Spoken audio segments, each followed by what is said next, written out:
बड़ी विचित्र लेते हैं। पशुपतिनाथ का व्रत करने गए, 6 दिए नीचे रखे, भूल से 6 ही जला दिए।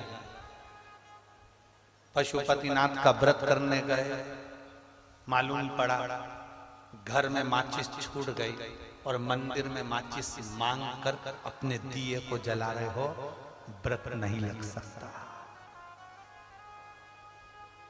व्रत नहीं लग सकता। शिव महापुराण में पशुपतिनाथ के व्रत में तो यहां तक लिखा है कि अगर बेटी मायके में पशुपतिनाथ का व्रत कर रही है तो ससुराल में जिस घर में उसको दिया गया है, कन्यादान हुआ है, उस घर के अन्न से या उस घर के धन से पशुपतिनाथ का व्रत करे। मायके के अन्न और धन से पशुपति व्रत भी नहीं होगा। आप किसी के यहाँ रिश्तेदार में गए हो, शिव महापुराण की कथा में पशुपतिनाथ के व्रत का विधान बताया कि आप किसी के घर में गए हो और आपका पशुपति व्रत है, तो शिव पुराण की कथा कहती है शादी में गए, फंक्शन में गए, कहीं कार्यक्रम में गए, आप उस व्रत को मत करो, छोड़ दो, अगले व्रत को करना। पर किसी के यहाँ के अन्न से, किसी के यहाँ के सामान से पशुपति व्रत नहीं करना। कितना सुंदर बात आज लोगों के समझ में आई है।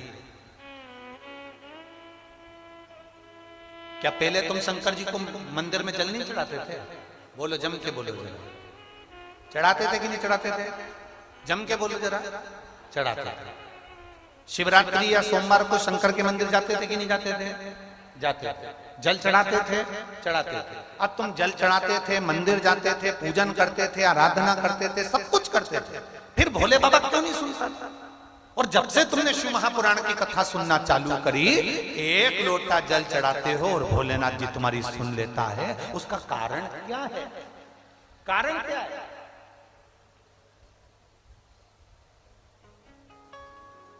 क्या कारण है कि भोलेनाथ जी तुम्हारे 1 लोटे जल से प्रसन्न होने लगे? क्या कारण है कि शंकर भगवान तुम्हारे 1 लोटे जल से प्रसन्न होकर तुम्हें वर देने लगे?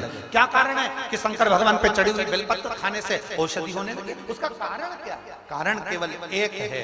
अभी तक तुम जो जल चढ़ाते थे, मंदिर का लोटा उठाकर मंदिर का ही पानी भरकर शंकर जी को चढ़ा देते थे। अब अपना लोटा, अपना पानी अपने घर से लेकर जाते हो, अपना समर्पित करते हो, तो बाबा भी तुमको खूब प्रदान अपना।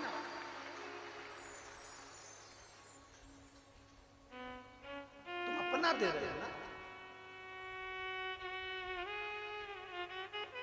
अब ऐसे तो तुम मंदिर में जाओ, मंदिर का लोटा उठाओ, जिसने लोटा रखा होगा उसमें 25, 30, 50 रुपए तो खर्च हुए होंगे। बोलो तो जरा जम के। वहां का पानी भरते होगे तो वो जो खड्डा खोदा होगा, बोर लगाया होगा, कुआं खोदा होगा, बावड़ी खोदी होगी, किसी ने तो पैसा खर्च करा होगा। जरा जम के बोलो।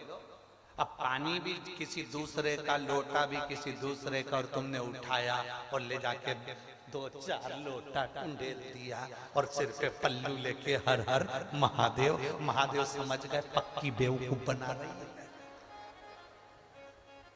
इससे फल नहीं है, इससे आनंद नहीं।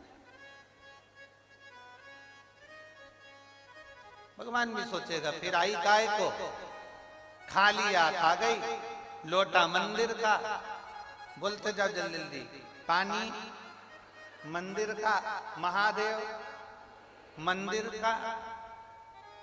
इसीलिए कभी कभी भगवान फिर तुम्हारी चप्पल चोरी करवा देता,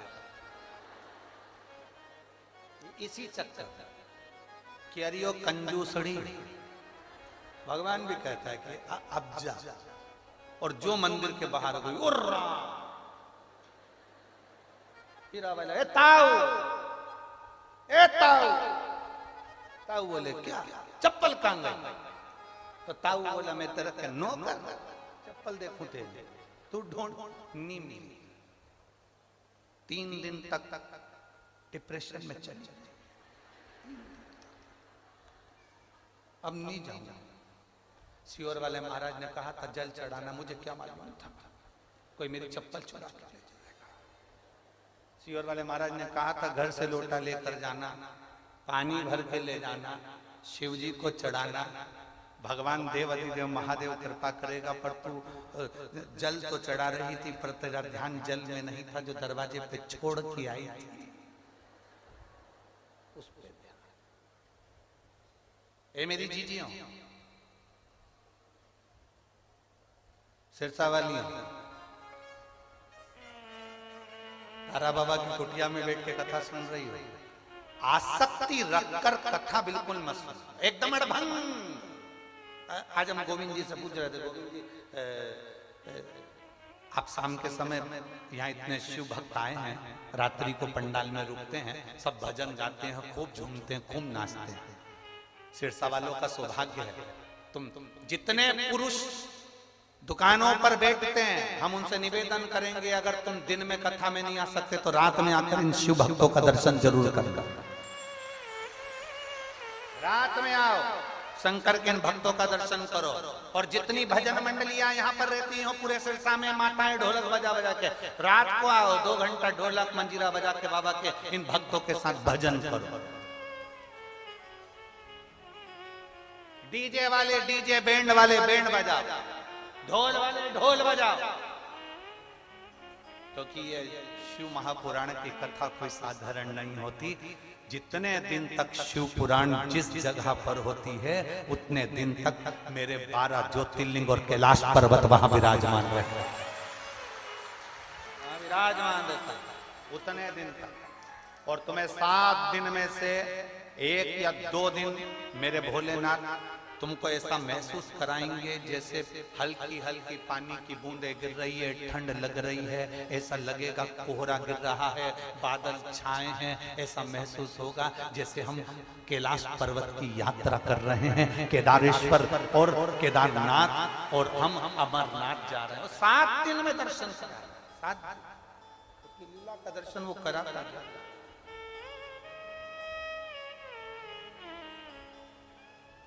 पूरे 7 दिन में 1 दिन वो अपनी लीला का दर्शन जरूर कराता। वो उसने अपनी भक्ति देना सीखी है और प्रदान करता है, कभी ना सुनता। शिव सुनते हैं, आपका अपना पानी का लोटा हो, अपना हाथ में अपन जल लेकर जा रहे हैं, सारी समस्या का हल बोल बम का नारा है। हम जब बाबा के दरवाजे जा रहे हैं तो वो सुनेगा। और मेरे भोले तेरा सहारा है, मेरे भोले तेरा सहारा है, मेरी नैया का तू किनारा है, मेरी नैया का तू किनारा है। मेरे बाबा मैंने पुकारा है, मेरे बाबा मैंने पुकारा है, मेरी नैया का तू किनारा है, मेरी नैया का तू किनारा। उसको पुकार वो आए, जब हम उसको पुकारते हैं हमारे करीब में वो आता, जब हम उसको बुलाते हैं हमारे नजदीक में वो पहुंचता। पुकार, पशुपति व्रत करो, मना नहीं, दूसरे के धन से नहीं, दूसरे के वैभव से नहीं। और एक बात आज हम यहां से जरूर कहें, सीहोर कुबेरेश्वर धाम भी अगर तुम आओ ना तो यहां बैठकर पहले बाबा से विनती करना, बाबा मुझे 7 मार्च से 13 मार्च कुबेरेश्वर धाम जाना है, पर तू मुझे इन 15 दिन में 10 दिन में मेरी व्यवस्था तुझे करना पड़ेगी, मेरी झोली भर दे, मैं पहुंच जाऊंगी। पहले विनय करो, प्रार्थना करो, बोलो, तब सुने, तब